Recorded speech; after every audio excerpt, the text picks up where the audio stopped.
నమస్తే, welcome to Andhraprabha. నేను వరుణ్. మాజీ మంత్రి జోగి రమేష్ పై కేసు నమోదైంది. కుటుంబ వ్యాప్తంగా కూడా దాదాపు 11 మంది మీద తమ కోడలు మేఘన కొన్ని సెక్షన్ల కింద కేసులు నమోదు చేయడం జరిగింది. గత కొద్ది రోజుల నుంచి కూడా వాళ్ళ ఇంటి మొత్తం మీద జరుగుతున్న యొక్క పరిణామ క్రమాలన్నీ కూడా మనకి ప్రత్యేకంగా తెలుసు. మేఘన వాళ్ళ ఇంటి కోడలు.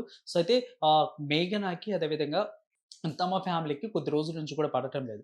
అయితే ఈ మధ్య వరుస వివాదాలకు జోగి రమేష్ ఫ్యామిలీ గూడా కేర్ ఆఫ్ అడ్రెస్‌గా మారుతా ఉంది. తమ కోడలు తమతో ఉండటం లేదు అని, లేదు అంటే సంథింగ్ ఈజ్ రాంగ్ అని, లేదంటే ఏదో అవుతుంది వాళ్ళకి మధ్య అంటూ గూడా కొన్ని రకాల మధ్య ఉదంతాలు గూడా పుడతా ఉన్నాయి. సో, దీని మీద ఈ యొక్క మేఘన ఈరోజు కేసు నమోదు చేయడం జరిగింది. అయితే ఏ సెక్షన్ కింద కేసు నమోదు చేసిందనేది ఒకసారి మనం క్లారిటీగా చూసుకున్నట్లయితే సెక్షన్ 85, సెక్షన్ 109, సెక్షన్ 315, అదేవిధంగా 420 సెక్షన్. ఈ మూడిటి కింద ఈ నాలుగిటి మీద ఈ నాలుగిటి కింద వాళ్ళని సెక్షన్ల మీద కేసు నమోదు చేయడం జరిగింది. సెక్షన్ 85, 109, అదేవిధంగా 315, అదేవిధంగా వచ్చేసరికి 420. ఈ 4 సెక్షన్ల కింద కేసు నమోదు చేయడం జరిగింది. గృహహింస, మోసం, హత్యాయత్నము, అదేవిధంగా ఇంకో సెక్షన్. మొత్తం మీద ఈ నాలుగిటి మీద కూడా కేసు నమోదు చేయడం జరిగింది. అయితే 2025 మే 28వ తేదీన వాళ్ళ పెళ్లయింది. సో, అతని యొక్క శారీరక, అదేవిధంగా మానసిక, వాళ్ళ కుటుంబ నేపథ్యాన్ని దాచిపెట్టి వాళ్ళు వివాహం చేశారంటూ కూడా వార్తలు చక్కర్లు కొట్టినాయి. ఈ ఈ యొక్క ఎఫ్ఐఆర్ కాపీ మొత్తం మీద కూడా ఆమె ఎఫ్ఐఆర్ కాపీలో కూడా ఈ యొక్క రెండిటిని ప్రస్తావించారు. కుటుంబ నేపథ్యము, అదేవిధంగా తన యొక్క శారీరక సమస్యలు, ఈ రెండిటిని కూడా దాచిపెట్టి అక్కడ మ్యారేజ్ చేశారంటూ కూడా చెప్తా ఉంది. సో, వాళ్ళ పెళ్ళైన తర్వాత, ఆ తర్వాత శ్రీశైలం ఎళ్ళావన్నా ఎటువంటి వాటిలో కూడా రావట్లేదు అంటూ కూడా మొదటిగా ప్రస్తావించారు. తర్వాత గృహప్రవేశం జరిగిన తర్వాత, వాళ్ళ ఇంట్లో గృహప్రవేశం జరిగింది. ఆ గృహప్రవేశం జరిగిన తర్వాత వాళ్ళకి కొన్ని దేవుడి పటాలు తీసుకొని వెళ్తుంటే, ఆ దేవుడి పటాలు కూడా తీసుకొని వెళ్ళనివ్వలేదు.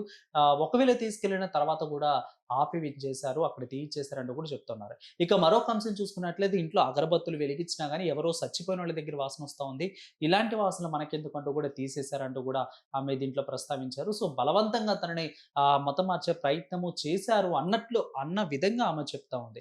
సో, ఇంకొక నాలుగో అంశము, ప్రముఖ అంశము, తన శారీరక సమస్యలు, తన భర్త యొక్క శారీరక సమస్యలు అన్నిటిని కూడా దాచిపెట్టి వాళ్ళు ఈ విధంగా తనని మోసం చేసి పెళ్లి చేశారంటూ కూడా చెప్తుంది. తను అసలు జోగి రమేష్ కుమారుడు, మేఘన భర్త అసలు మగాడే కాదు అంటూ కూడా ఇక్కడ మేఘన ప్రత్యేకంగా ప్రస్తావించారు. సో, ఈ మాట, ఈ యొక్క కంప్లెయింట్ చాలా హైలైట్‌గా మారింది. సో, తన భర్త మగాడే కాదు, సంసారానికి పనికిరాడు, నాట్ ఏ మెరిడికల్ లైఫ్, నాట్ సూటబుల్ అంటూ కూడా ఇక్కడ ప్రత్యేకంగా ఎఫ్ఐఆర్ కాపీలో నమోదు చేయడం ఒక సెన్సేషనల్‌గా మారింది ఇప్పుడు రాష్ట్ర వ్యాప్తంగా. సో, మొత్తం మీద వాళ్ళు క్రిస్టియన్స్ అని మతం మారినట్టు వాళ్ళకి చెప్పలేదు అంటూ రకరకాల ఉదంతాల మీద ఇక్కడ కేసు నమోదు చేయడం జరిగింది. సో, చూద్దాం దీని మీద జోగి రమేష్ కుటుంబం మాత్రం ప్రస్తుతానికి ఈ విధంగా స్పందించట్లేదు. వాళ్ళు ప్రస్తుతానికి ఏమన్నా సైలెంట్ మూడ్‌లో ఉన్నట్లు కూడా తెలుస్తుంది. దీని మీద పూర్తిగా జోగి రమేష్, అదేవిధంగా తమ కుటుంబ సభ్యులు మాట్లాడితే గాని ఫుల్ క్లారిటీ వచ్చే అవకాశం ఉంది.